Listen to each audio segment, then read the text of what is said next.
No takže, teď nám vyply systémy, nemáme co poslouchat. A je to tady potichu všechno, jsou tady policajti, jsou naběhli kvůli hlasitosti. A nedostatku hajzlů. A nedostatku hajzlů, podej nebo co. A jede sem Pepa jako a neví o tom, že to tady jde vypít. Tamhle, kdo tam je. Vidíme to.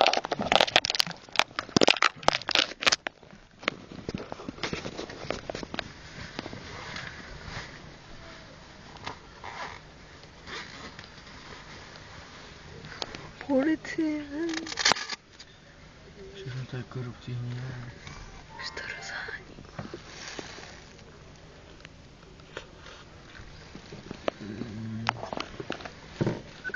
Hej, třeba dělají tu anketu, jestli si myslíme, jestli je to málo hajzlů.